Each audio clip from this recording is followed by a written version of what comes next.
आज हमारे विश्व अनंत अनंत कौची साधु गुरु वैष्णव वैष्णवी मा बाबा साधक साधिका महापुरुष তোমরা যেখানে যেজন যে অবস্থায় যেভাবে বসে সাধনা করছো সাকারে কিংবা নিরাকারে তোমাদের আতুল চরণে জানাই ক্ষুদ্র সম্প্রদায় থেকে জনম দেখে দুলাল মহন্তের শত শত শত সহস্র কঠে প্রণাম তব চরণে কৃপা করে কাঙ্গালের ভক্তটুকু সকলে গ্রহণ করবে ঠাকুর। জয় হোক আমার এই গৃহকথা বাবাজি সন্তানের মুখে প্রসাদ উপলক্ষে আজকে এই বৃন্দাবন ধাম নাম কয়দিন হয়েছে? একদিন নাম, একদিন লীলা, একদিন হরিবাস, একদিন ভোগমর্ষ, এই 4টা দিন ব্যাপী বাবাজি আপনাদের দ্বারা দ্বারা ভিক্ষা করে এই অনুষ্ঠানটা আরম্ভ করেছে। আপনারা সবাই জানেন, আমরাও অবগত, দেশের পরিস্থিতি বিশেষ একটা ভালো না। বাংলাদেশের প্রায়টা কীর্তনই বন্ধ হয়ে গেছে। তারপরে বাবাজি যে সাংস্কৃতিক অনুষ্ঠানটা করছে এটাই আমাদের জন্য চরম পাওয়া। কারণ এই অনুষ্ঠানটা যদি না হতো তাহলে আমরা এক জায়গায় হতে পারতাম না, আমরা ভক্তের দলি পাইতাম না, চাঁদ ভক্ত বদন গুলো দর্শন হতো না। আমরা আসরের প্রত্যেকটি মানুষ আমরা গৃহকর্তা বাবাজির কাছে ঋণী। কারণ উনি একটা মিলন মেলা লাগাইছে, তাছাড়া আমাদের দেখা হতো না। আশীর্বাদ করি এই সন্তানগুলো যাদের অনুষ্ঠানটা হচ্ছে, যার উপলক্ষে আপনারা সাধুগুরু মহৎ শুনেছি শাস্ত্রে ভক্তের কৃপা না হলে নাকি ভগবানের কৃপা হয় না। তাই আপনারা ভক্ত মানুষ এই ছোট দুটো সন্তানকে আশীর্বাদ করবেন। আমি আশীর্বাদ করলাম, বড় হয়ে চাকরি পাক, ব্যবসা শিখুক, টাকা পয়সা বেশি হোক, এই আশীর্বাদ আমি জীবনেও করবো না। যা আছে আরো গরিব হোক তাতে দুঃখ নেই, কিন্তু আমার কথা যেন একটা কৃষ্ণ ভক্ত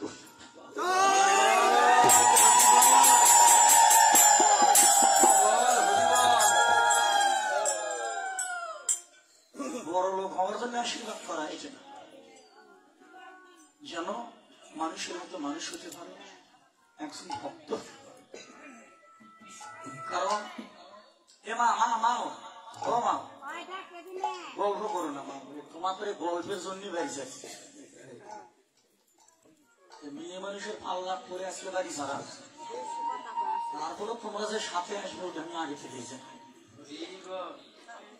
অনেক গল্প করছো আর গল্প করো না, গল্প করবা। ওই বই আসে যে জিজ্ঞেস করো দিদি কেমন আছো, তোমার শাশুড়ি কেমন আছে, শ্বশুর কেমন, ওটা শুনে তোমার লাভ কি? আর শাশুড়ি যদি অসহায় তুমি কি ভালো করে দেবেন, সেটা শুনে তোমার লাভ আছে? এগুলো শুনবে না কোনোদিন। আজকে আমি একটা পরিষ্কার কথা বলি, এ বাবা একটু আস্তে শব্দ করো, একটা পরিষ্কার কথা শুনে রাখি, যে কথাটার মধ্যে কোনো ভেজাল নেই। আজকের পর থেকে যদি কখনো কোনোদিন কোন ভক্তের শরীরে কোন ভক্তের দেখা হয়, একটা কথা জিজ্ঞেস করবে, ছেলে মেয়ে কেমন আছে, শ্বশুর শাশুড়ি কেমন আছে, তোমার স্বামী কেমন আছে, এগুলো না। যখনই ভক্তের সঙ্গে আর একটা ভক্তের দেখা হবে, একটা কথা জিজ্ঞেস করবা, শুধু বলবো যে তোমরা কি জানো আমার ঠাকুর কেমন আছে?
ভক্তের সঙ্গে যখন আরেকটা ভক্তের দেখা হয়, ওখানে একটাই জিজ্ঞাসা, তোমরা কি জানো আমার ঠাকুর কেমন আছে? কেন বললাম? কারণ ভগবান যদি ভালো থাকে, শশাগার পৃথিবীর মানুষ সকলেই ভালো থাকে। আর ঠাকুর যদি ভালো না থাকে, কেউ ভালো থাকবে না। যেদিন অনেকদিন পরে কথাটা মনে করছে, সব জায়গাতে সব কথা বলা যায় না, বলা জায়গা বুঝে কথা বলতে হয়, পাত্র বুঝে বস্তু রাখতে হয়। গোটা বাংলাদেশ কীর্তন করি, তার মধ্যে আমার গোটা বাংলাদেশ কীর্তন, এমন কোন জায়গা নাই যায়নি, সব জায়গা ঘোরাঘুরি শেষ হয়ে গেল। 40 বছর থেকে কীর্তন করে, আজকে কীর্তনের বয়সটা 40 বছর। এবার হলো বহু জায়গা ঘুরলাম, গোটা বাংলাদেশ ঘুরলাম, কীর্তন গাইলাম, সমস্ত কিছু বিচার করে দেখলাম, মাগো তোমরা হয়তো জানো না, তোমরা তো গোটা দেশ ঘুরোনি, আমি তো ঘুরেছি, আমি দেখেছি। গোটা বাংলাদেশের মধ্যে মা, এটা প্রত্যেকটা কীর্তনেকে মেনে নিতে হবে। গোটা বাংলাদেশের মধ্যে এই টাঙ্গাইল জেলাতে যত কীর্তন হয়, এত কীর্তন বাংলাদেশে আর কোথাও হয় না।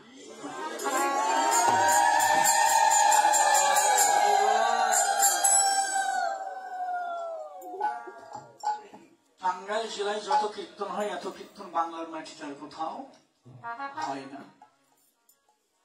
আমি আর কি কইব বাবা, এগুলো কীর্তন শুনতে শুনতে আপনারা নিজেরাই এখন কীর্তনে হয়ে গেছে। ওই জাগরণ পালায় কি আছে, গোষ্ঠ পালায় কি আছে, সূর্য পূজায় কি আছে, উত্তরুষ্ট কি আছে, রূপে কি আছে, রাশে কি আছে, এটা অনেক ভক্তের এখন মুখস্থ ছোটস্থ হয়ে গেছে। কারণ এই কীর্তন তো সব শোনে, এছাড়া ইউটিউব চ্যানেল গুলো এসে আরো সবাই ঘরে বসে বসে আপনারা শোনেন, যার জন্য আর কিছু বলার নাই। এই একই পালা সব জায়গায় শুনছেন আপনারা, কীর্তন যান। আজকে 40 বছর থেকে কীর্তন করলাম মা, আজও পর্যন্ত 1 হাত আগ দিকে যাইতে পারিনি। দুলাল মহন্ত আমি যেখানকার মানুষ, সেখানেই দাঁড়িয়ে আছে। এতদিনেও যখন পারিনি, আর বাকি জীবন থেকে পারবো, এ আমার বিশ্বাস আর হয় না। তবে এখানে দাঁড়িয়ে আমার একটা ছোট্ট কথা,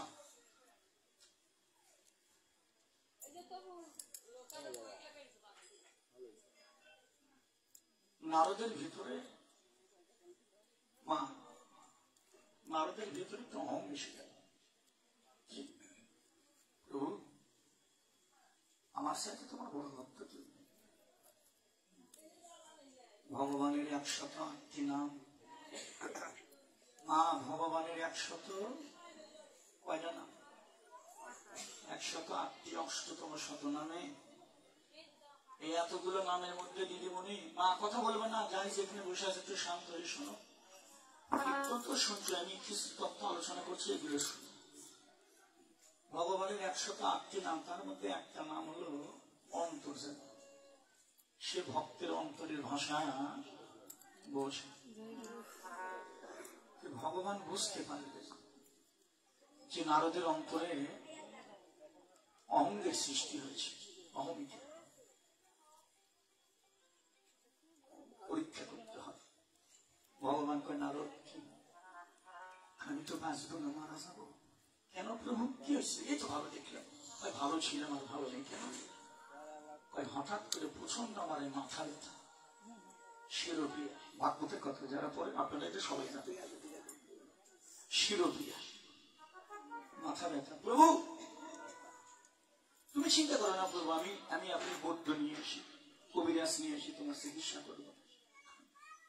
ভগবান তাই নারদ রে বাবা, ডাক্তার কবিরাজ বৌদ্ধের ঔষধে ব্যথা আমার ভালো হবে না।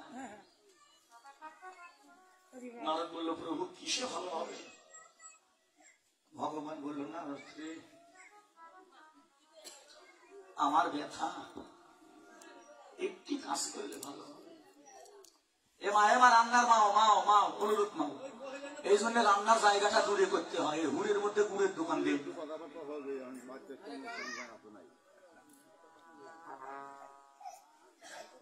কীর্তনটা হলো স্রোতের জিনিস বাবা। একবার যদি স্রোত নষ্ট হয়ে যায়, আর ওই জায়গায় ফিরে আসা একটু কঠিন হয়ে যায়।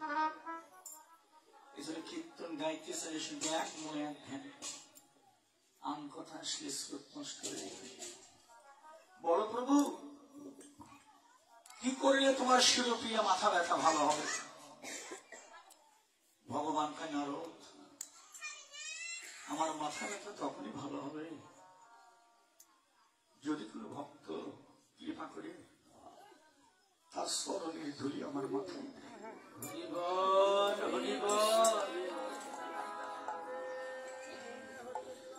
যদি কোনো ভক্ত কৃপা করে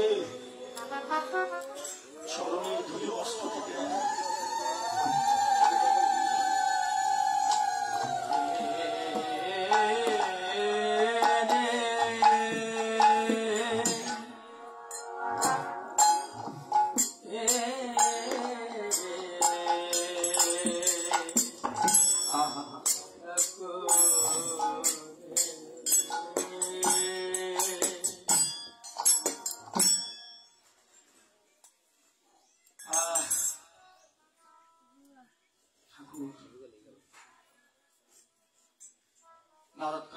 ব্যাপার ঠাকুর তুমি দাঁড়াও,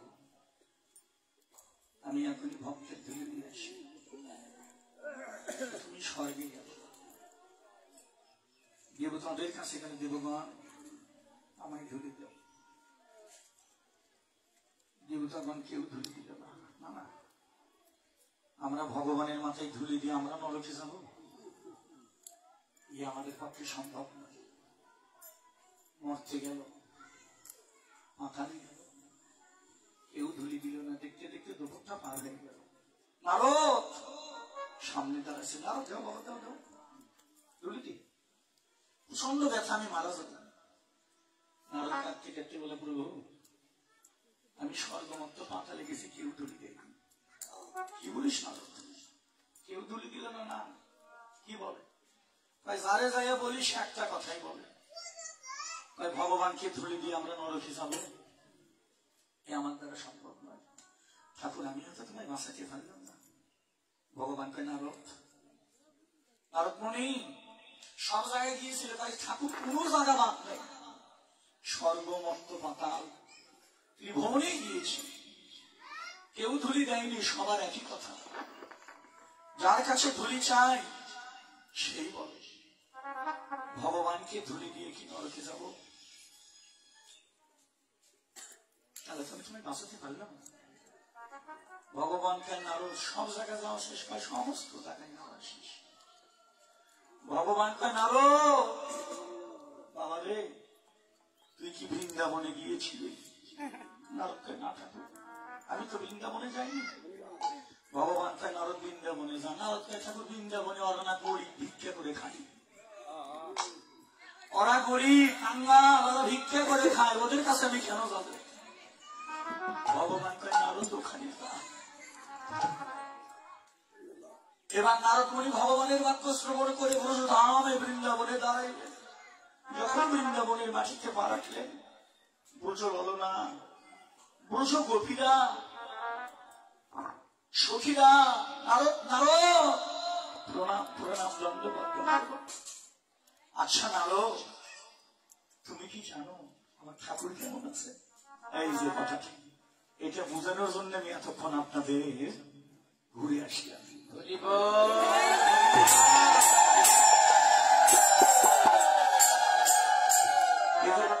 এইটুকু বোঝানোর জন্য আমি এতক্ষণ ঘুরলাম। গোপিকারা জিজ্ঞেস করলো, নারদ তুমি কি জানো আমার ঠাকুর কেমন আছে? নারদ হাউমাউ করে কেঁদে উঠলেন, ঠাকুর তো ভালো নেই। কেন? প্রচন্ড মাথা ব্যথা, শিরোপিয়া, কখন যেন প্রভু মারা নাই। এ কি বলছো নারদ? যাও তাড়াতাড়ি বৈদ্য নিয়ে যাও, চিকিৎসা করো। অনেক বৈদ্য নিয়ে গেছি, ভালো হয় না। ভালো হয় না? না, কিসে ভালো হবে? নারদ কয়, ভালো হবে ভগবান যদি কোন ভক্ত কৃপা করে তার স্মরণের ধুলি ভগবানের মাথায় দেয়। গোপীকেরা কয়, এইটা ব্যাপার নিয়ে যাও। স্বর্গমাত্র পাতালে গেছি, কেউ ধুলি দিল না। যারে যারে বলি আমার ভগবানের মাথায় ব্যথা, তোমরা ধুলি দাও, ভগবানের মাথায় দেবো। সবাই কয়, নারদ খাম পাও নেই, ওই ভগবানের মাথায় ধুলি দিয়ে আমরা নরকে যাব, কেউ ধুলি দিল না। এই নিরুপায় হয়ে তোমাদের কাছে আসলাম, তোমরা কি কেউ ধুলি দেবে? গোপিকারা বললো, নারদ তুমি কি নিয়ে আইছো? যত ধুলি রাখতে নিয়ে যাও। নারদ এবার কি বললেন? গায়ের উত্তরীয় ছিল, উত্তরীয় বিছাইয়ে দিলেন। একে একে সমস্ত গোপীরা এসে ধুলি দিল। প্রত্যেকটি গোপীরা এসে ধুলি দেয়। যাও তাড়াতাড়ি নিয়ে যাও, নিয়ে গিয়ে ভগবানের অঙ্গে লেপন করে দাও। নারদ এবার কি করলেন, ধুলি নিয়ে ধুলির টোপলা মারলেন, ধুলি মাথায় উঠাবেন। আর নারদ ধুলি মাথায় উঠাইতে পারে না। যতবার টোপলা মাথায় উঠাইতে নেই ততবার নারদ ধুলির মাঝে পড়ে যায়। নারদ ভক্তের ধুলি উঠাইতে পারে না।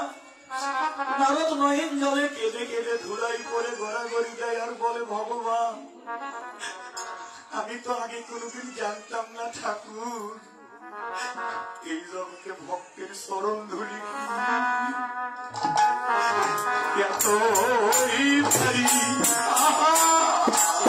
জগতে ভক্তের চরণ ধুলি সবাই ধুলো মাখো, সবাই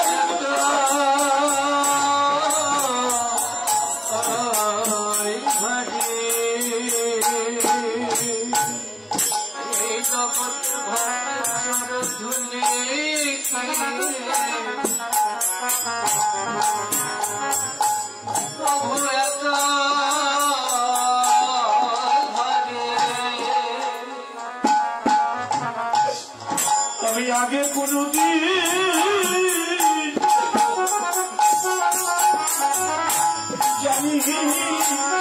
জানিতাম না ভক্তের চরণ ধুলি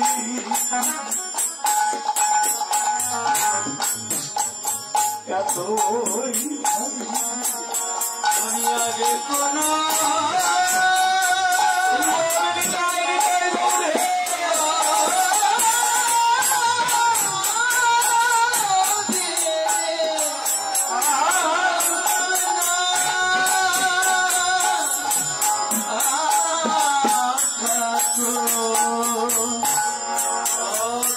চরণ ধুলিকে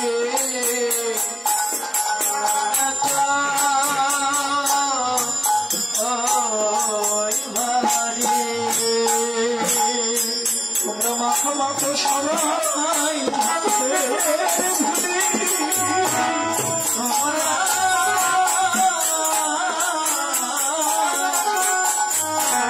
তোমরা মাথা মাথা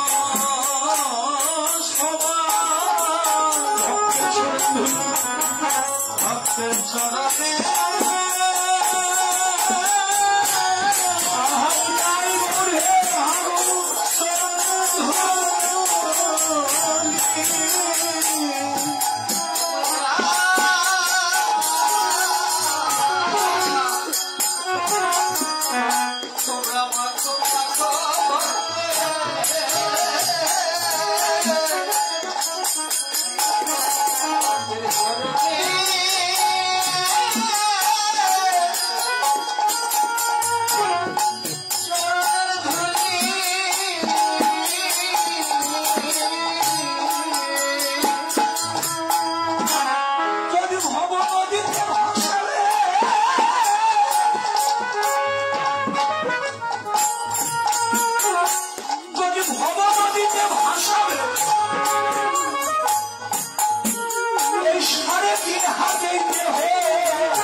চরণে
আমি তো তোমাদের ধুলি উঠাইতে পারি না। আমি আগে কোনোদিন জানতাম না ভক্তের স্মরণ ধুলি এত বড়। এ ব্রজ ললনা ব্রজ গোপী, তোমরা কৃপা করে টোপলাটা মাথায় তুলে দাও। এবার সমস্ত গোপীরা এই ধুলির টোপলাটা তুলে নারদের মাথায় দিল। নারদ মুনি ধুলির টোপলা নিয়ে ঠাকুরের সামনে দাঁড়ালেন। নারদ এসেছ, ধুলি পাইছো? হ্যাঁ, দাও তো, তাড়াতাড়ি দাও। এবার ভক্তের চরণের ধুলি ভগবানের সর্বাঙ্গে লেপন করলেন।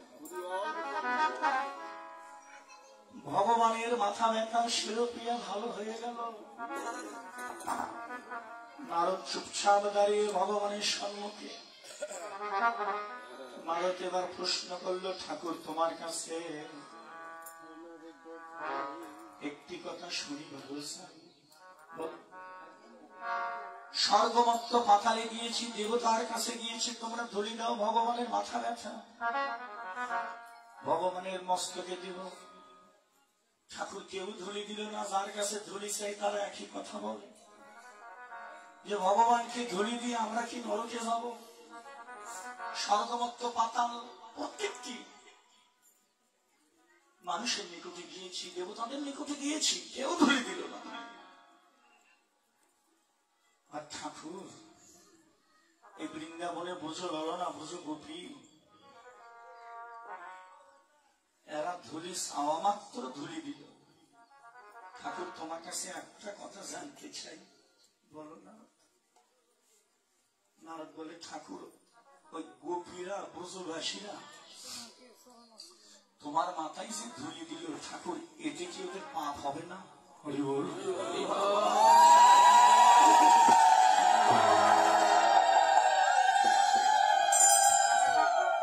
খুব সুন্দর কথা না? খালি কীর্তন শুনলে হবে না, কীর্তনের মাঝে মাঝে কিছু কাউন্টার আছে। কাউন্টার মানে বোঝেন? বোঝেন না? যেখানে টিকিট কাটা হয়, গাড়ির টিকিট কাটেন না, কীর্তনের কিছু কাউন্টার আছে। এই যে কাউন্টার, এটা হলো কাউন্টার।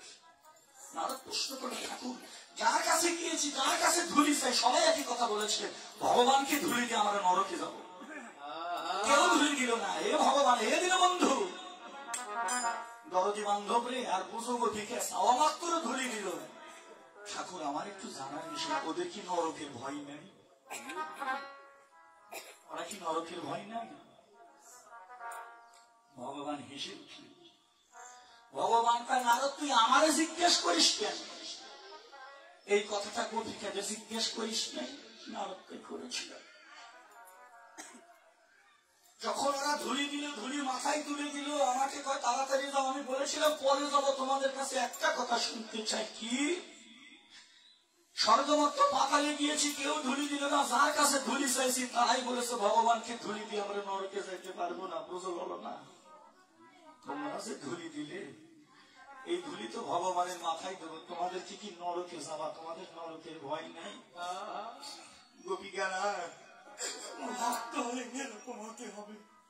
গোপিকারা দুই চোখের জল ছেড়ে বলেছিল, ভগবানের মস্তকে ধুলি দিয়ে আজ জন্ম কেন, আমাদের যদি শত জন্মেও নরকে থাকতে হয় তবু থাকবো, তবু ভগবান যেন সুখে থাকে।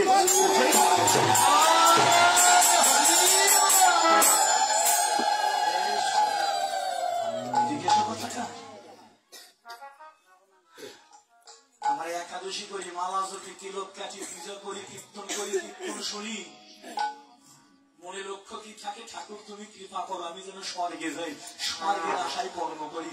আসলে কয়ে গেলাম স্বর্গের আশা যারা কর্ম করে তাদের কর্মজীবনে হয় না, তারা আরো নরকেই যাবে। কথাটা করে মানা না মানা আপনাদের বিষয়, আমি কথাটা আসলে স্বর্গের আশায় যারা কর্ম করে, আমি একাদশী করছি, আমি মালা জপছি, আমি তিলক করছি, আমি কীর্তন করছি, আমি ভক্ত সঙ্গ সাধু সঙ্গ করছি, আমি সাধুগুরু বৈষ্ণবের সেবা দিচ্ছি, আমি তো স্বর্গে যাবই। এই স্বর্গের আশায় যারা কর্ম করে ভগবান কোনদিন তার প্রিয় কর্ম গ্রহণ করে না।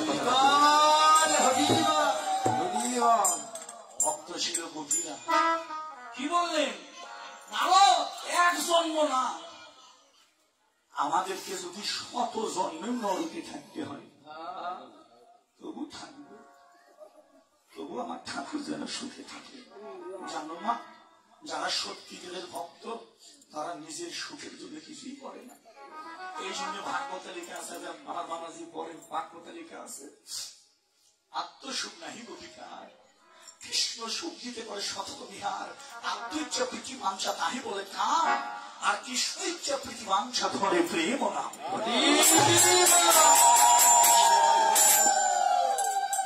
নিজের সুখে কোনো কিছু করা যাবে না, এটাই কাম। যখনই নিজের সুখ, নিজের আমিত্ব, নিজের শান্তি, এটা মনে করবে কাম, এটা তোমার নরক।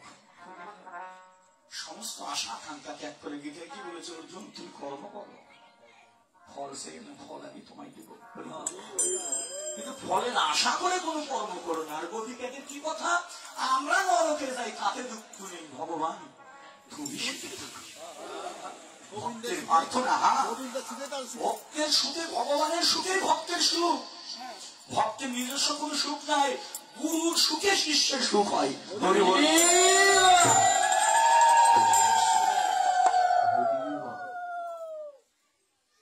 ঠাকুর এই কথা তোরা শুনে গেল, তার ঠাকুর ওই গোপিকারা যা কইছে কইছে খুব, তা ভগবান আমার একটু তোমার কাছে জানার বিষয়, এরা যে তোমায় চরণের ধুলি দিল, এরা নরকে যাবে কি যাবে না?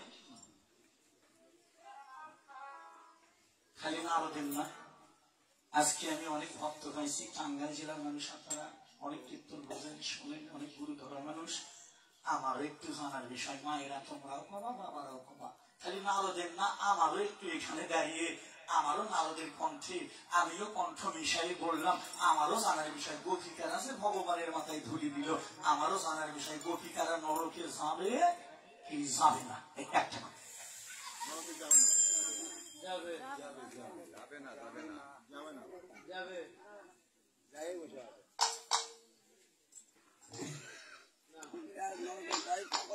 এরা নরকে যাবে কি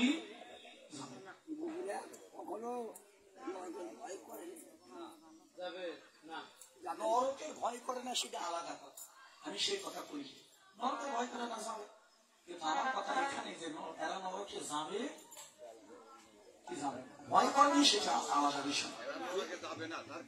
গোবিন্দ প্রাণ গোবিন্দের তার চরণ ধুলি সহ গোবিন্দের কিছুই নাই, গোবিন্দটা গোবিন্দ দিচ্ছে, নিজের মধ্যে তো রাখে নাই, তার নিজের মধ্যে রাখছে, ওই দিনই ভালো হইতো, আর যদি পদ ধরে দিত ওই দিনই ভালো হইতো। গোপিকারা আমার বলবার কিছু নেই, আমি যদি আসলে দাঁড়িয়ে বলি ঠাকুর আমি তোমার, আমি যদি তোমার বই এই শব্দটা আসে, তাহলে একটু দয়া করে নিজেকে প্রশ্ন করবেন আপনারা, তাহলে আমি যদি আমার যা আছে সব যদি ভগবানের দেই, তাহলে পাও দুটো কি বাদ থাকলো? পাও সব দিলে না, পাও দুটো বাদ দেখলে সবই কি? তাহলে যখন একটা ভক্ত ভগবানকে সব দিয়ে দেয়, মায়েরা বোনেরা, তখন ওই ভক্তের চরণ ভগবানের চরণই হয়ে যায়।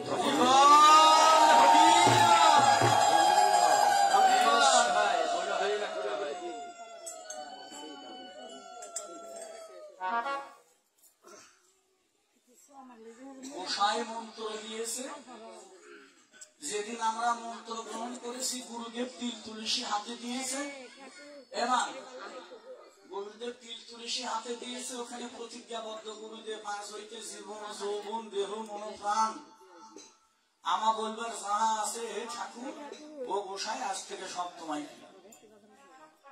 গুরুদেব শিষ্য বাড়ি আসা কাল, বাবা এই বাড়িটা কার? বাবা যেদিন মন করে নিয়েছি সেদিনই তো আপনারা দিয়ে দিছি, বিশ্বাস নয় তিন ফুল যা আছে আপনি ফুলে নিয়ে চলে যান।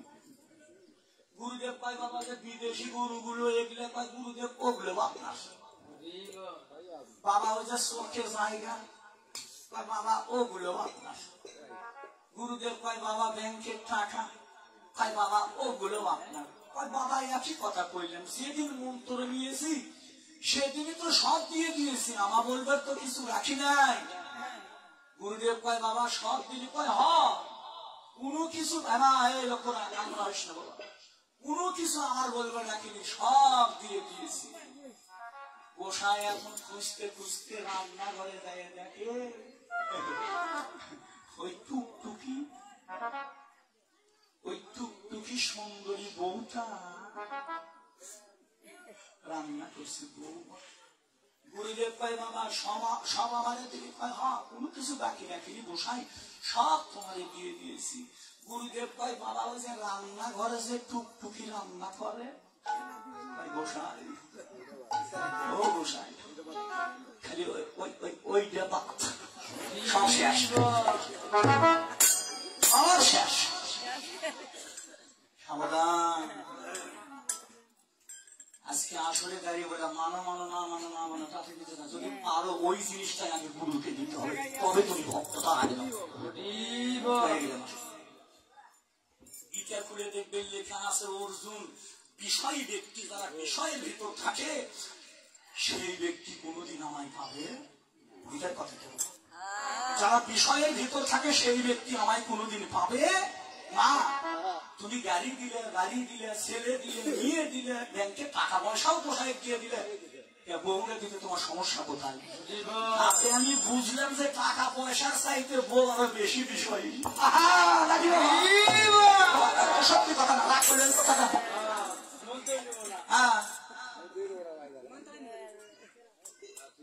ভাই আমার কাছে মন্ত্র নিয়েছে, ভাই আমার সব দিল, যদি তুই ভাই বিয়ের পরে বউটা দিস, দাদু যা পাও তা পাও, ওটা বাদ দিয়ে তুই করলি, তাহলে কি হলো? হবে না। এই জন্য মহাজনে কি বললেন শুনে না, বিয়ের আগে তোর সাথে কন্ট্রাক্ট, বিয়ের পরে তখন ভেড়া করতিস আগে কন্ট্রাক্ট করে তুমি। মহাজন কি বললেন, ওরে সেদিন গুরুর অধীন হবি, ওরে গুরুর অঙ্গে বিষ সেদিন একটা দিলে 10টা পাবি, সে ধন আগে দিল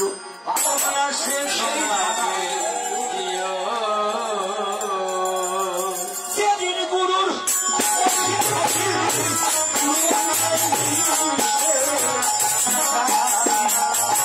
একটা দিলে 10টা পাবি, সে ধন আগে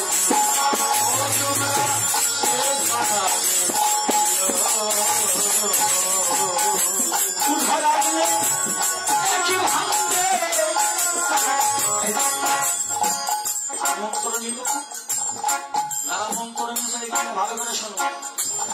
ক্ষুধা লাগলে একই ভাববে, দুপুর বসতে খেয়ে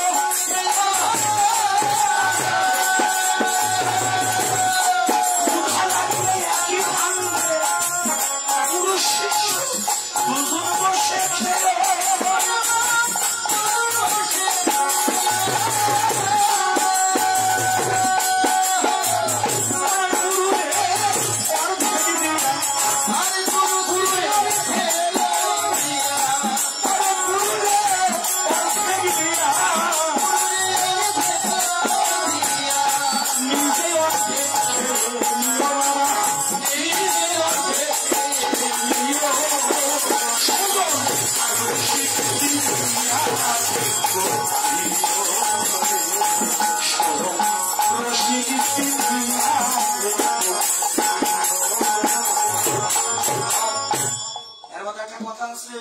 রুদ্র, তাই বলে আমার কথা শুনে আবার অন্য কিছু মনে করেন না।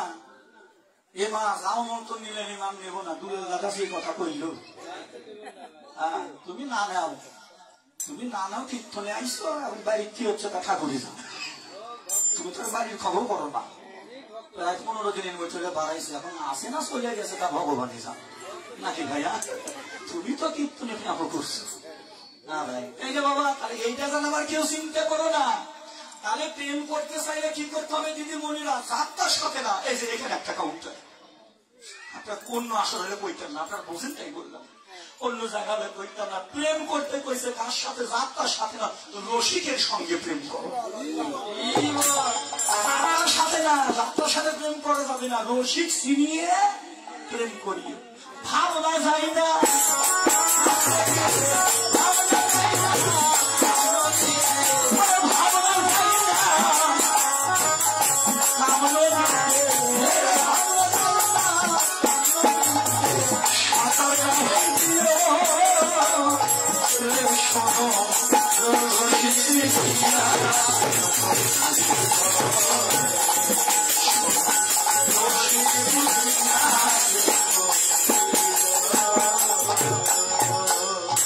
মায়েরা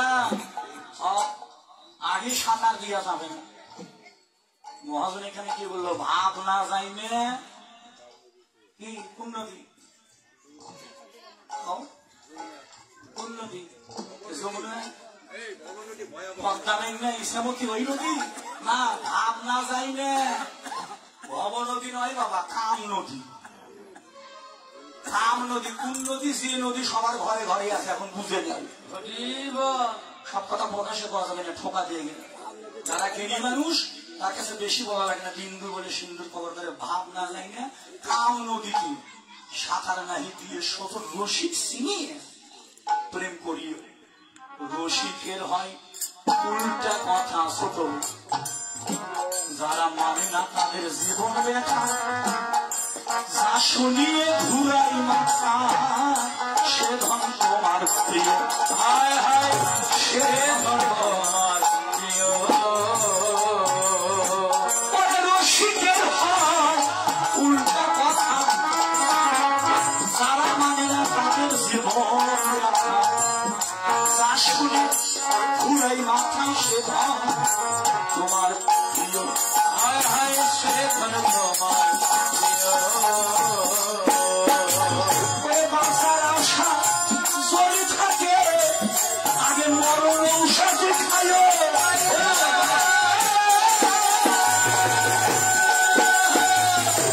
বাঁচার আশা যদি থাকে কারো, আগে মরণ ঔষধ খায়।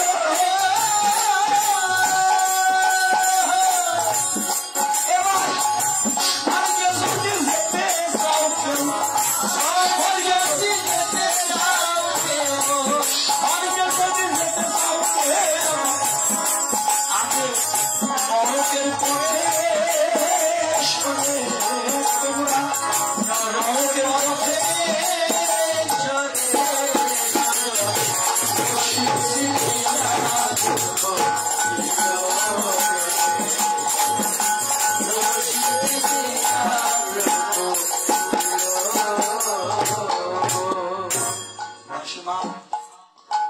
হওয়ার করা দুনিয়ার জিনিস। গানটা মুখস্থ করছি, ফ্রি মাইক পাইছি, আসলে দাঁড়িয়ে কইলাম কওয়া আর করা বাস্তবে অনেক পার্থক্য। এই ভাবটা ছিল একমাত্র বোঝো গোপীকে। এই জন্য ভগবান বলেছিল, হে গোপী, আমি হকাল জন্মের মতো তোমাদের স্মরণে দাস হয়ে গেছি। ভক্তের তো অভাব নাই। শ্মশানার পৃথিবীতে সবাই তার ভক্ত। সবাইকে ভগবানকে পায়, পায় না। পেল কারা? সিংহা বেনু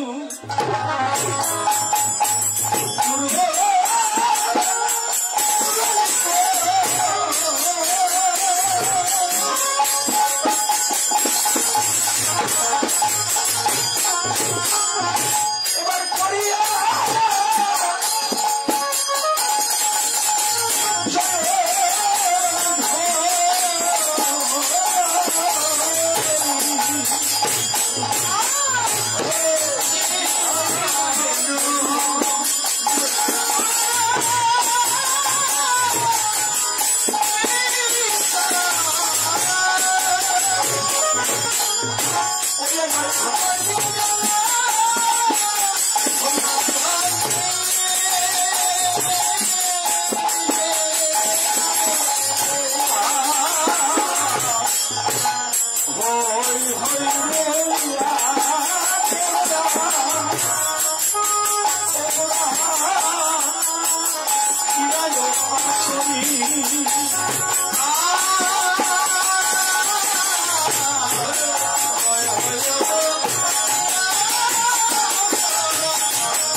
ভগবান তিনটি যন্ত্র বাজায়, তিনটি যন্ত্রের নাম কি কি? একটার নাম সিংহে, একটার নাম বেনু, একটার নাম মুরলী।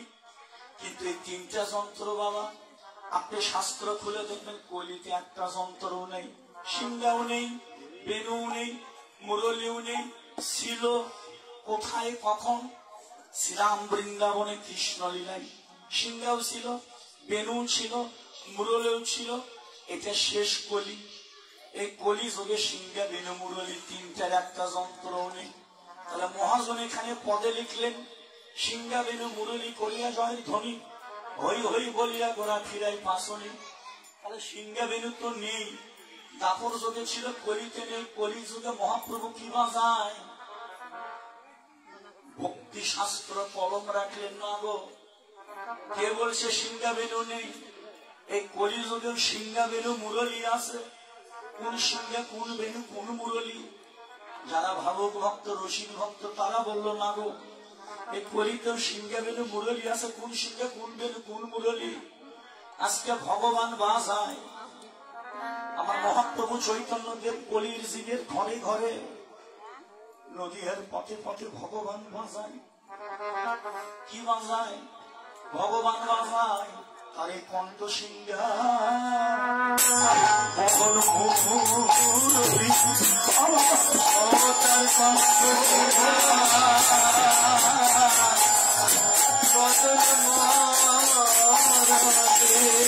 ওরে কণ্ঠ সিংহা পবন মুরলী।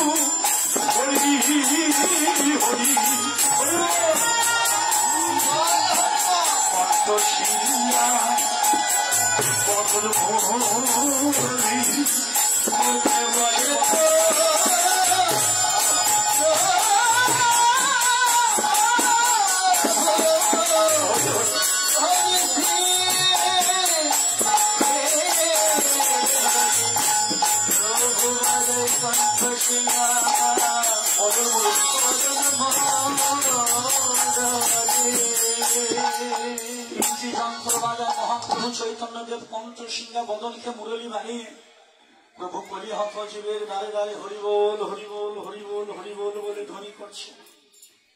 কলিতে আর কিছু বল নাই বাবা, কলির জীবের একটাই বল। সেই বল কি? সেই বলটা না হরিবল।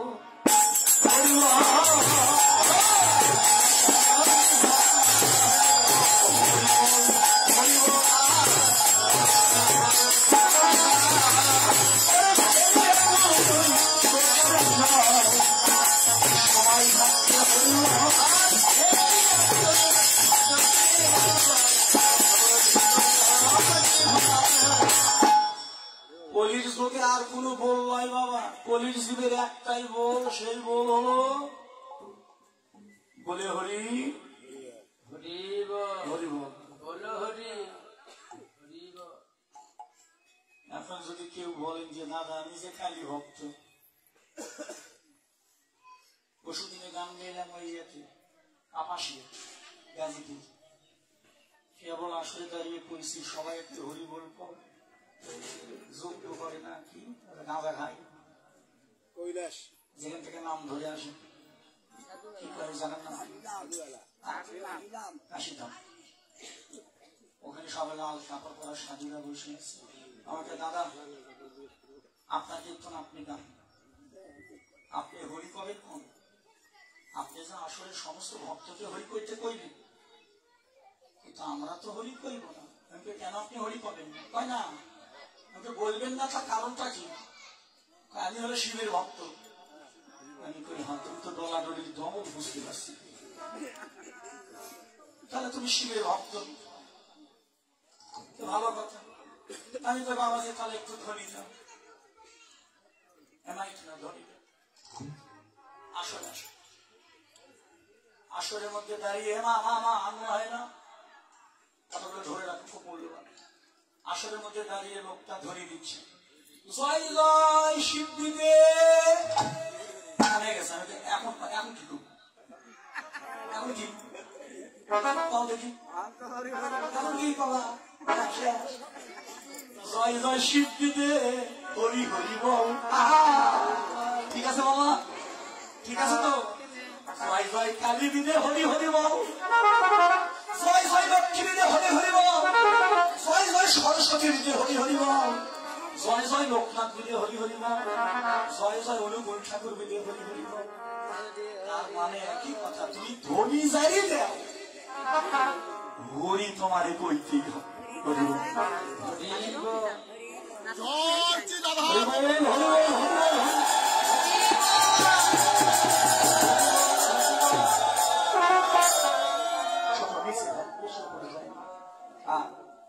তার মায়েরা মানে মা আপনাকে হরি কইতেই হবে।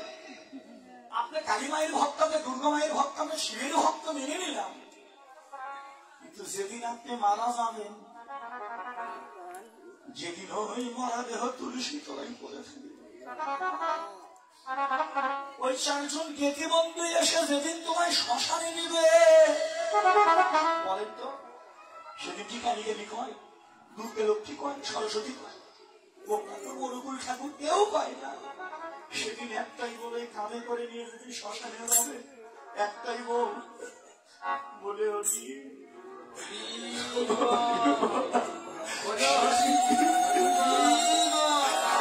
সেদিন তোমার ওই হরি সারা ভাই সবাই ভুলে মতো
যাই যে ভক্ত হও, তোমরা যে যারই ভক্ত হও, কিন্তু হরি তোমাকে কইতেই হবে।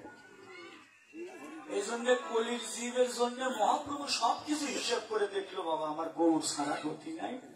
এই জন্য সবাইকে বলছে জীব যেটাই বলো সবাই একবার সময় থাকতে হরিব হরিব হরিব হরিব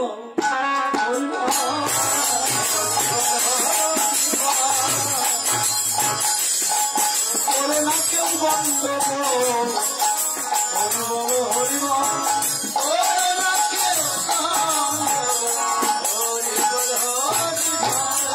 দুটো ছেলে আসলে হরিবল হরিবল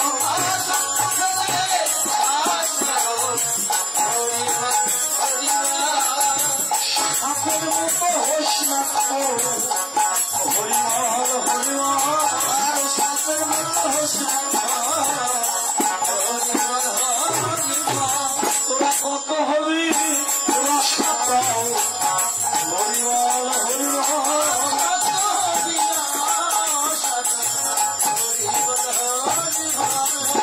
শেষ হইল দেহের হরিব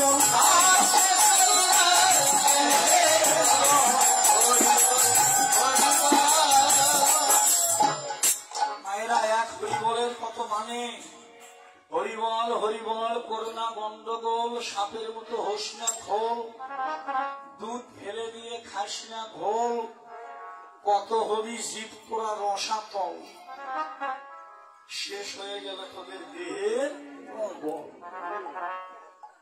মাসিমা বাবাজি দেহে বল যতক্ষণ তোমার সাধনা ততক্ষণ বল শেষ তোমার সাধন ভজন শেষ। এই জন্য মায়েরা এই যে বুড়ো হয়ে যারা মন্ত্র নেয় ও মন্ত্র কোনো কাজ হবে না। যদি মন্ত্র নিতে চাও সময় থাকতে গুরু শ্রদ্ধর পাবে, সময় থাকতে গুরুর চরণে আত্মনিবেদন করবে।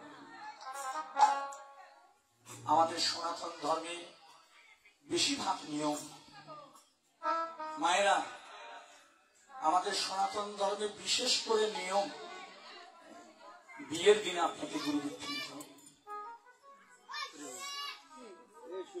যদি বিয়ে না হয় মা বলে গেলাম সবাইকে যাদের ছেলে মেয়ে আছে তারা বিয়ে দিবা, ছেলে মেয়ের আমি দোষ দেব না, দোষ হলো মা বাবা। এই কর্তব্যটা হলো মা বাবা। তোমাদের যখন ছেলে মেয়ে বিয়ে দিবে বিয়ের দিনে মন্ত্র নিয়ে দেওয়া হয়, বিয়ের দিন কাশি দিয়ে তাহলে বউ ভাগ 3 দিনের ভিতর তোমাকে মন্ত্র নিতে হবে।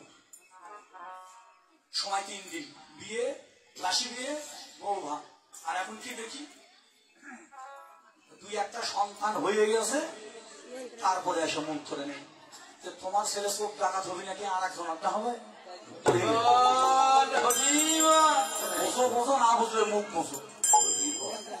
কি করেছি এখন বুঝে না। এটার নাম কি বাবা? আগে ভালো করে দেখেন, কানা আসতে দেখিস দেখা ফল করে ভাই। এটা হলো পিয়ারা, এটা বাদাম, এটা পেঁপে। দোকানে গিয়ে কি বলছেন? দাদা 1 কেজি আপেল দেন, 1 কেজি কমলা দেন, 1 কেজি পিয়ারা দেন, 1 কেজি পেঁপে দেন, 2 হালা কলা দেন। ওই তো কিনে আনলেন। এখন সবকিছু এক জায়গা করে কেটে তুলসীর পাতা দিয়ে নিবেদন হলো। এখন কি হলো? এবার বুঝতে পারছি আমার কথার মাপ কিন্তু অনেক, গুরু না ধরলে বুঝতে পারবে। ঠিক আছে কথা বাবা? দোকানে ছিল আপেল কমলা আঙ্গুর বেদানা কলা, আর যখন তুলসীর পাতা দিয়ে নিবেদন হলো ওইটা হলো প্রসাদ। যতক্ষণ পর্যন্ত এই গুরুটা এই দেহটা গুরুর চরণে অর্পণ না হয় ততক্ষণ দেহ নিবেদন হয় না, ওই দেহ ভগবান গ্রহণ করে না।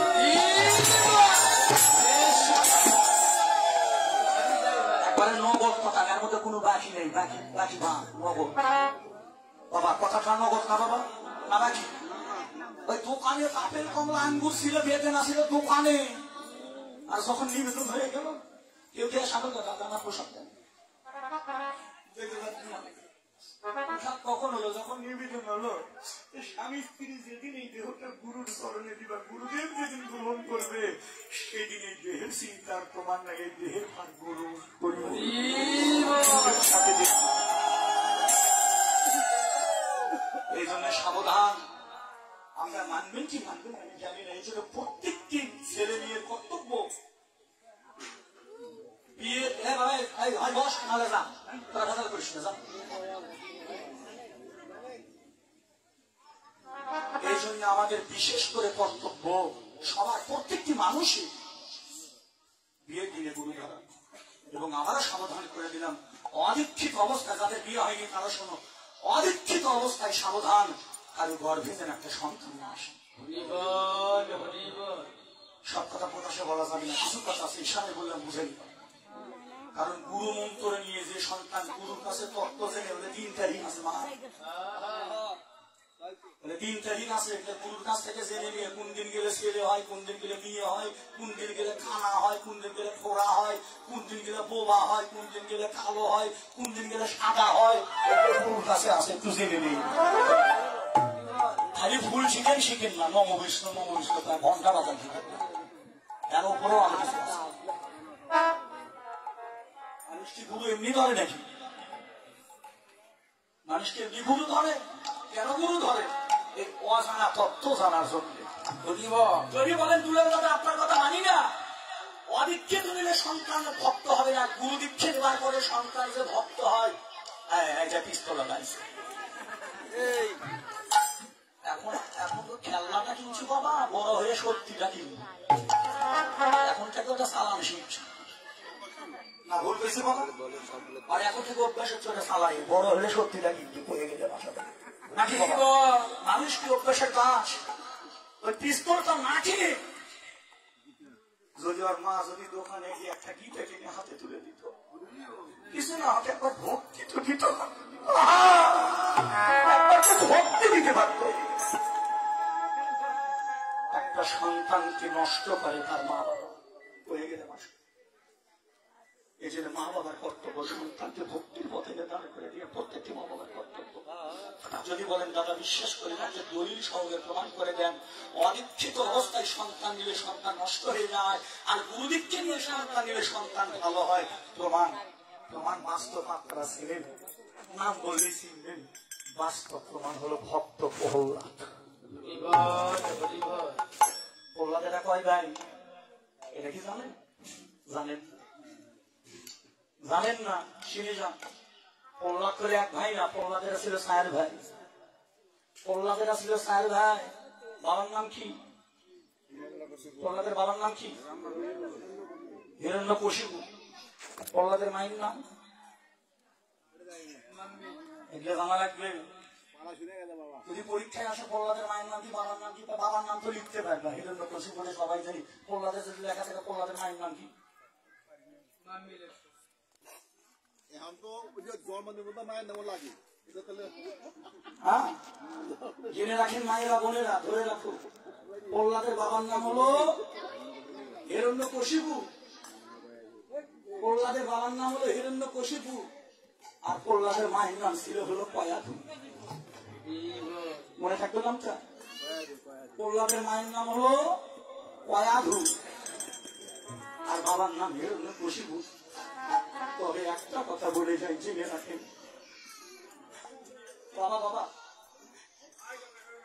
বাবা, প্রহ্লাদের বাবা কিন্তু ভক্ত ছিল না, তবে প্রহ্লাদের মা কিন্তু ভক্ত ছিল।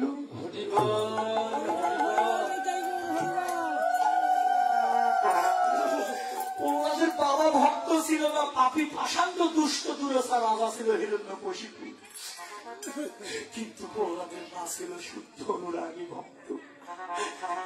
এই যে 3 ভাই জন্ম নিয়েছে গুরু দীক্ষা নিবার আগে, মা গুরু দীক্ষা নিবার আগে 3 ভাইয়ের জন্ম হলো, এই বাবার মতো 3 ভাইও অসুর হলো। প্রহ্লাদের মা বলেছিল তুমি আর একটা সন্তান জন্ম দাও, রাতের বেলা শুয়ে শুয়ে কাঁদো, আর একটা সন্তান জন্ম দিব, সেটাও যদি ওই 3টের মতো অসুরই হয়। প্রহ্লাদের মা বলেছিল এই সন্তানটা অসুর হবে না, তুমি আমার সঙ্গে যতক্ষণ মিলনে থাকবে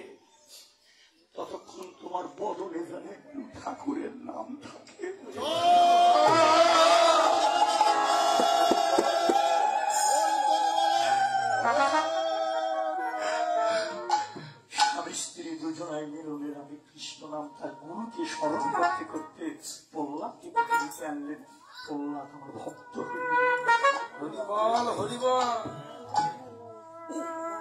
একই বীজ। হে মা বোন, বীজও একটা, জমিও একটা। একই জমি একই বীজ, তার ফসল দুই প্রকার হলো কি করে? তিনজনের মা বাবাও যে তিনজনের মা বাবা এরা দুইজন, প্রহ্লাদের মা বাবাও এরা দুইজন, তাহলে তিন ভাই বাবার মতো অসুর হলো, আর প্রহ্লাদ ভক্ত হয়ে গেল। এই জন্য মা বলে গেলেন কিছু সময় আছে মা, সন্তান জন্ম দিবারও কিছু সময় থাকে, এগুলো একটু গুরুর কাছ থেকে জেনে নিন। রাত কয়টা বাজে, শ্বাস টানে আছে না ভাঙে আছে, এগুলো হিসেব পাতি করে চললে তোমার ভাগ্যে একটা কৃষ্ণ ভক্ত সন্তানই আসবে।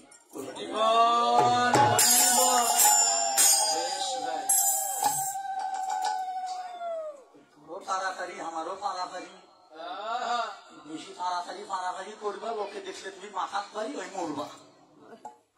এই জন্য গীতাই বলেছে, অর্জুন সব কাজ তুমি যাই করো করো, অর্জুন যখন কুরুক্ষেত্রের যুদ্ধে দাঁড়াইছো তোমাকে আগে থেকে সতর্ক করে দিলাম, যুদ্ধ করার আগে একটু ধৈর্য শক্তির ভিতরে রেখো।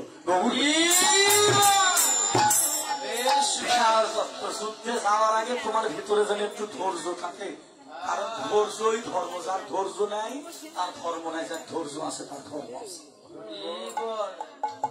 ইশারায় বলে দিলাম না, বোঝার বুঝে নাও, যেটুকু বাকি থাকলো যারা যারা গুরু ধরছে গুরুর কাছ থেকে জেনে নিব। তবে একটা কথা বলে দিলাম, গুরুর কাছে সব তথ্যই আছে। এই জন্যে শাস্ত্রে লেখা আছে, দীক্ষা শিক্ষা না নিয়ে আগে করলে বিয়ে, 1 টাকা খরচা করে নিজে গেলে গোলাম হয়ে। আরো বেশি ভালো হয়, আরো বেশি ভালো হয় বিবাহের আগে কেউ যদি এই দেহটা গুরুর চরণে সুখে দিতে পারে, তার দেহটা আরো ভালো। তাহলে যারা ভগবানের হয়ে গেল, ভগবানও তার হলো। হই হইব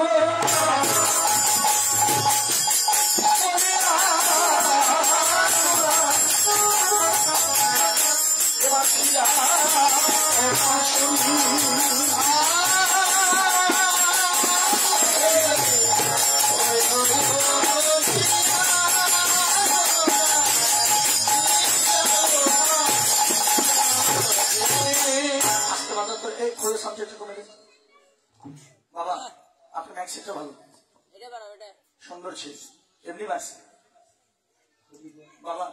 হই হই বলে করে ফিরে পাঁচনি। পাঁচনি মানে কি বাবা? পাঁচনি, পাঁচনি মানে নড়ি। ওই নবলকে ধেনুর পাল এদিক ওদিক যাইতেন, তাদেরকে শাসন করে সঠিক পথে এনে দাঁড় করে। পাঁচনি সব কীর্তনিয়া, বাংলাদেশ ভারতের যত কীর্তনিয়া ওই ওটাই ব্যাখ্যা করে। পাঁচনি মানে নড়ি, পাঁচনি মানে পাঞ্চি। আচ্ছা, একটা নতুন ব্যাখ্যা শুনে, পাঁচনি, পাঁচনি, পাঁচনি, পাঁচনি মানে বাবা, পাঁচনি মানে ভক্তের, ভক্তের পাশেও উনি, ভক্তের সামনে উনি, ভক্তের পিছনে, ভক্তের সামনে ভক্তের ডাইনে উনি, ভক্তের সামনে উনি, ভক্তের পিছে উনি, ভক্তের সামনে উনি,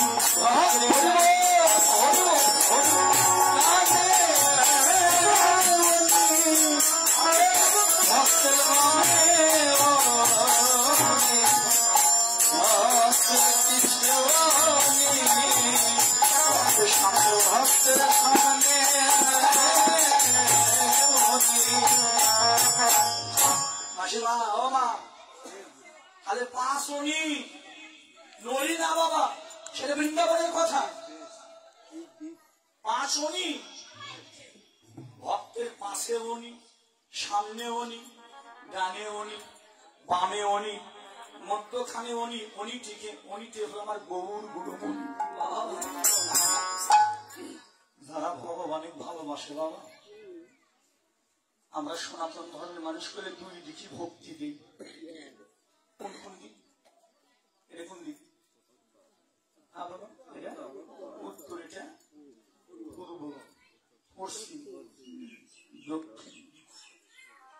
সনাতন ধর্মের মানুষ, আমরা কিন্তু দুটো দিকে ভক্তি দিই, একটা পূর্ব দিক, একটা উত্তর দিক। আমি একটু জানতে চাই বাবা, এই যে দুই দিকে ভক্তি দেই, এই যে পশ্চিম দিকে আর দক্ষিণ দিকে আমরা কেউ ভক্তি দেই না, এর কারণ দেখি এই দুই দিক কি দোষ করলো যে এই দুই দিকে আমরা ভক্তি দেই না? দুই দিকে তো একটা দোষ থাকতে হবে। আমাদের এখানে দুই দিকে ভক্তি দেয়, একটা পূর্বে একটা উত্তরে। আমরা পশ্চিমেও ভক্তি দেই না, দক্ষিণেও ভক্তি দেই না। কত জনের জিজ্ঞেস করলে উত্তর দেয়, দাদা আসলে কি জানো কি এই দুই দিকে ভগবান আছে, তাই এটা হলো বোকা লোকের কথা। ভগবান কালে পূর্ব দিকে আর উত্তর দিকে আছে, দক্ষিণ দিকে নেই, পশ্চিম দিকে নেই। ভগবান কি বলেছেন, তুই যে দিকে তাকাবি সেই দিকে আমার রূপখানা তুই দেখতে পাবি। যদি ভিতরে তোর বিশ্বাস আর ভক্তি ঠিক থাকে।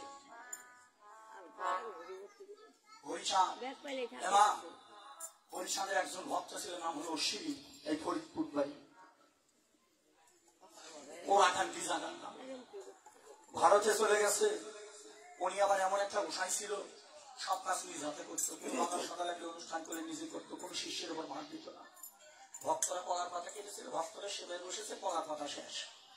আর বাবা কলার পাতা নাই, আপনি তো আমাদের কাটতেও দেবেন না, আপনি কলার পাতা ছাড়া তার ভক্ত সেবা হয়নি। এখন তো অনেক কিছু বাড়াইছে, ওয়ান টাইম, আগে তো এগুলো ছিল না। কলার পাতা পদ্মের পাতাতে মানুষ খেতে দিত তখনকার সময়। বাবা পাতা শেষ, আপনি কলার পাতা কাটতে হবে।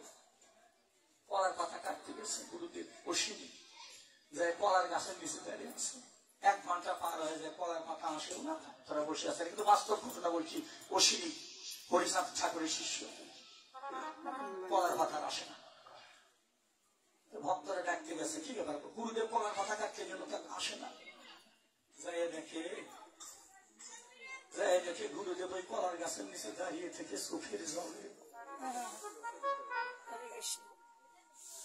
অশ্বিনী গোসাইয়ের চোখের জলে ভক্ত ভেসে যাচ্ছে। শিষ্যরা বলছে, বাবা আপনি তো একটা পাতাও কাটেননি, কলার গাছের নিচে দাঁড়িয়ে থেকে কাঁদছি। বাবা আমি কি করে কলার পাতা কাটতে, আমি পারিনি কেন? অশ্বিনী গোসাই দুই চোখের জল ছেড়ে করে, বাবা কলার পাতা কাটতে এনে দিকে পাতার ওপরে আমার ঠাকুর বসে আছে।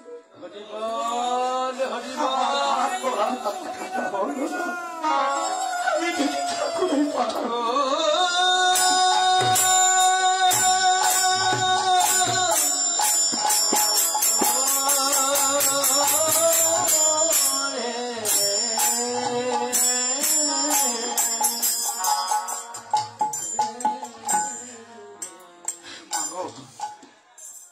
এই বিশ্বাসটা ভিতরে থাকতে হবে। কথা বলিস না, প্রত্যেকটি মানুষের ভিতরে বিশ্বাসটা আমাদের থাকতে হবে। গীতায় নিজে মুখে বলেছে, অর্জুন যার দেহে প্রাণ আছে আর দেহে আত্মারূপে আমি গোবিন্দ। এটা গীতার কথা। ভাগবত সব শাস্ত্র আপনি ফেলতে পারবেন, গীতা কি ফেলতে পারবেন? গীতাটা হলো ভগবানের মুখনিসৃত বাণী, ভগবানের নিজের কথা গীতাই বলা। তিনি নিজে মুখে বললেন, অর্জুন কারে ঘৃণা করছেন? একটা পিপিলিকা, ওই পিপিলিকার মাঝেও আপনার ভগবান। তাই যে দেখি তাকায় সেই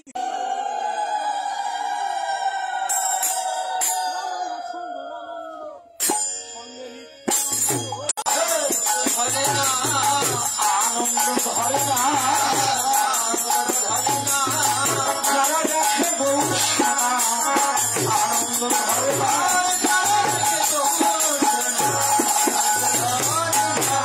বহুগুলি গোড়া ধরে ধরে ধরি,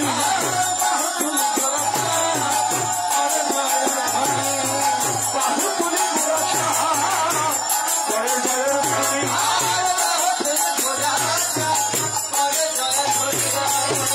আনন্দের ভরে হল নদীয়ার মনে।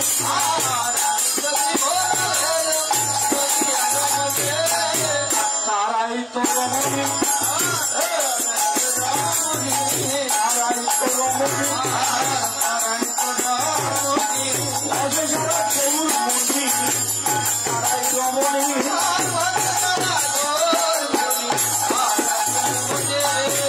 তারাই তো রমণী, যারা রমণ সে করি করে তারাই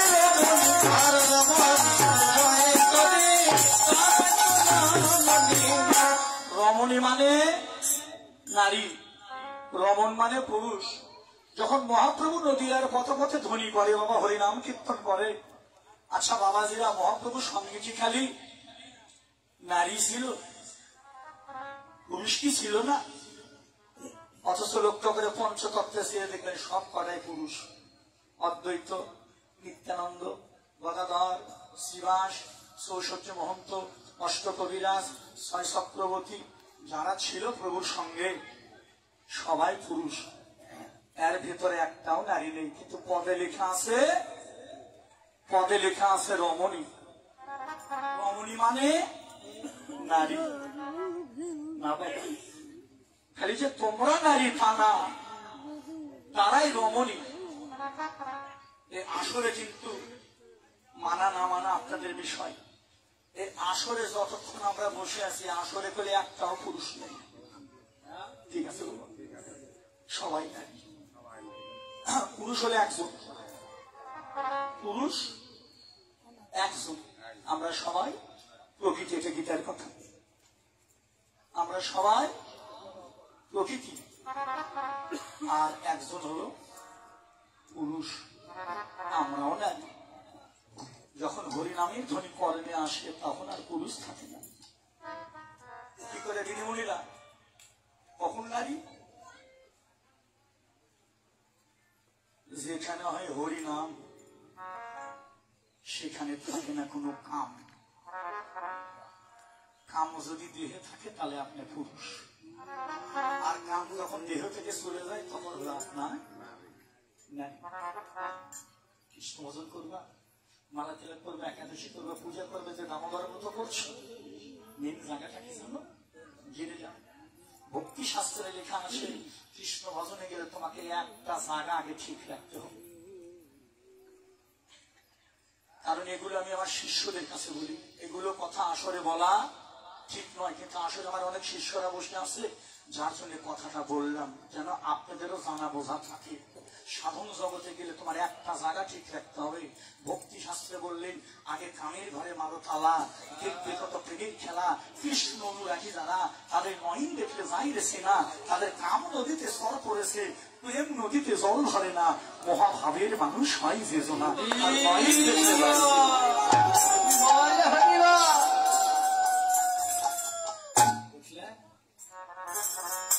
দামোদর মাস পালন করছো না? করছো? কে কে?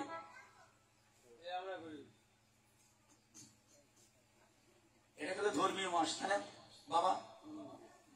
দোকানে পয়সা চার দোকানদার বাবা কয় যে চা খাও, বাবাজি কইছে না যে দামোদর মাস, এই মাসে আমরা মুসলমান চা খাও।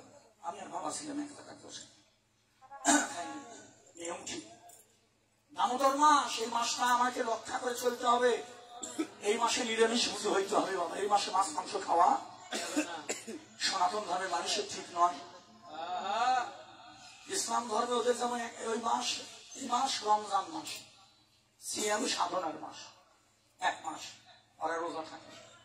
আর আমাদের সনাতন ধর্মের দুইটা মাস, একটা হলো বৈশাখ মাস আর একটা কার্তিক মাস, দামোদর মাস। এই মাসে আমাদের নিয়মটা মেনে চলতে হবে। হরিবল হরিবল হরিবল। পাড়াই পাড়াই কীর্তন হয়। নবদ্বীপ বৃন্দাবন ভোর 4টার থেকে কীর্তন শুরু, 3টার থেকে তারা নগর পরিক্রমা করে। হরিবল।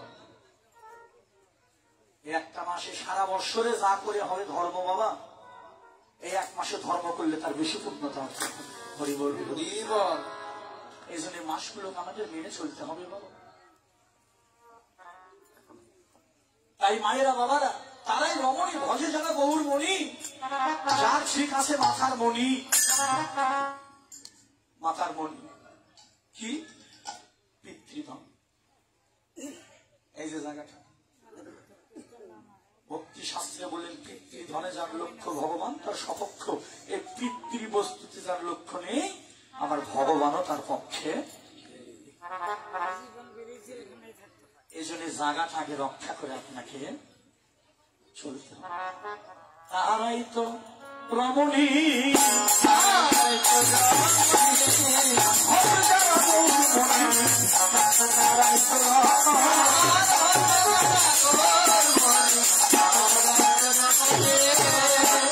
তুলি গোড়া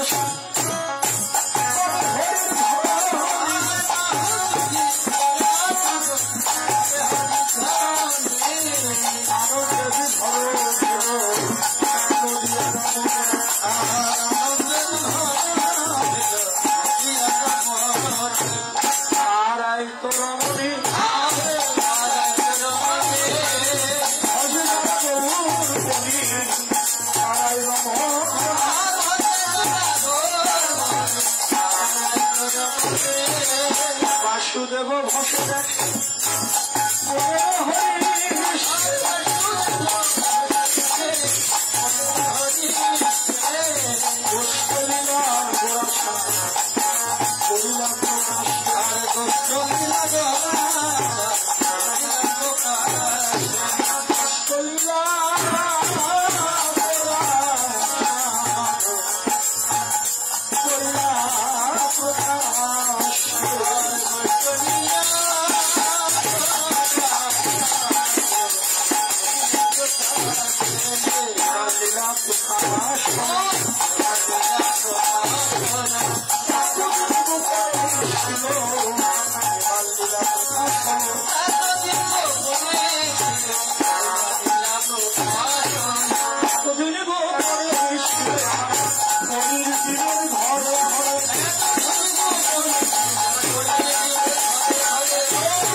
আজকে কথা বলো তোমা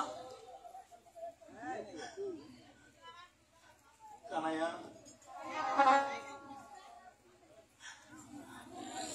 শ্রীরাম সুদাম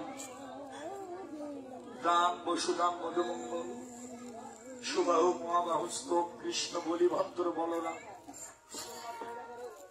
সবাই এসেছে। এখনো জীবন খানায় আসলে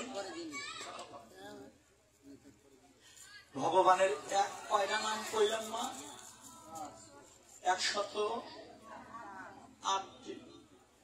মাসিমা বাবা বাবা এই 108টা নামের মধ্যে ভগবানের একটা নাম হলো জীবন খানা। এবার দেখেন সুন্দর একটা তত্ত্ব এখানে, জীবন খানায়। তার মানে বাবারা আজকে গোষ্ঠ আসলে আমরা বুঝতে পারলাম ভগবানকে আমাদের জীবনটাই হলো কানাই। ঠিক আছে না বলো? ও আমার মাঝে আছি, আমি আছি। যেদিনও আমার মাঝে থাকবে না সেদিন আমায় দুলাল বলে আর কেউ দেখবে? দেখবে আমাকে দুলাল বলে আর কেউ দেখবে? তাহলে ও যতক্ষণ আমি ততক্ষণ ও নাই আমি নাই। তাহলে আমাদের জীবনটা হলো খানাই। সবাই এলো খানাই ভাই আসেনি। শ্রীরাম বলরাম বলছে শ্রীরাম আমি নবলক্ষ থেকে পাল দেখে রাখছি, তুই নন্দালয়ে যা, নন্দালয়ে গিয়ে দেখ আমাদের কানাই ভাই আছে। মা মামা নন্দালয়ে উপনীত হয়ে দেখে কানাই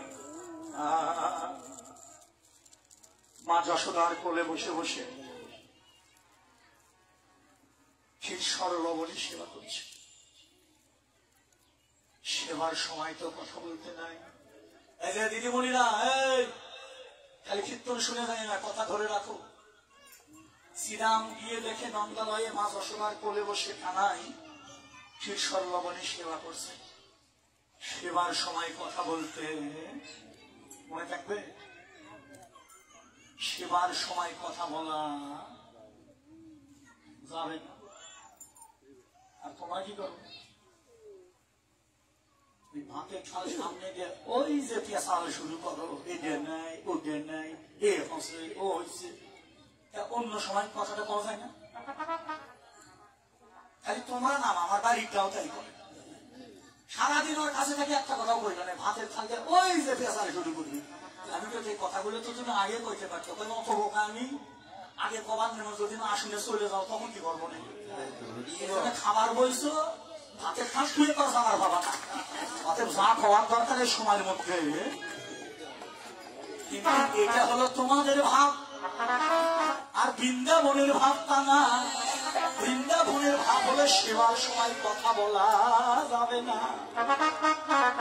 ছোট তোমার কানাই সেবা করছে, শ্রীরাম বলভদ্র কৃত মানুষে দাঁড়িয়ে সেবা দর্শন করছে। এমা এমা যাই একটা জায়গা বাবা বসবে।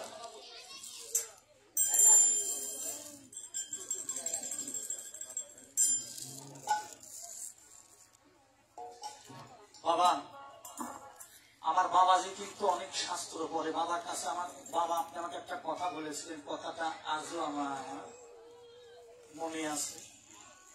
কি কথা জানেন? আমি এখন আপনি ভক্তের মাঝে দাঁড়িয়ে বলি, ওই যে দুধের ভিতরে লবণ দিয়ে, মনে আছে কথাটা? অনেক জায়গায় কথাটা আমি তুলে ধরি, আপনি যেটা করেছেন কথাটা আমি মনে রেখেছি। বাবা তবে একটা কথা শুনে রাখি, আমার মনে হয় দিদিমণিরা, আমার মনে হয় নিজে সেবা করার চাইতে সেবা দর্শনে আনন্দ বেশি। মানেন কথাটা? মানে আপনি সেবা করছেন তাতে যতটা আনন্দ, তার থেকে বেশি আনন্দ কেউ যদি সেবা করে, আপনি যদি নয়ন ধরে, প্রমাণ এখানে, প্রমাণ এখানে, প্রমাণটাই এখানে। কানাই সেবা করছে, শ্রীরাম নয়ন ভরে ভগবানের সেবা দর্শন করছে। কানাই সেবা, সেবা অন্তে কানাই শ্রীরামকে বলছে, শ্রীরাম রে, এ শ্রীরাম, এ যে তুমি রইলা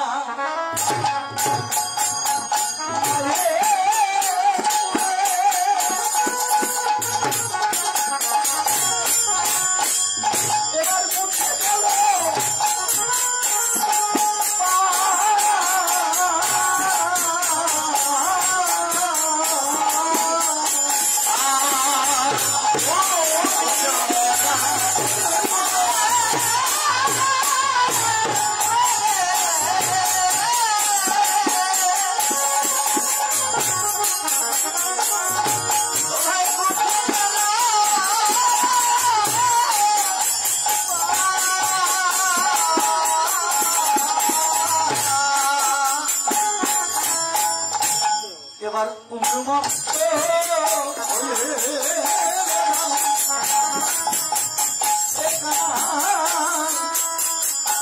সবচেয়ে করা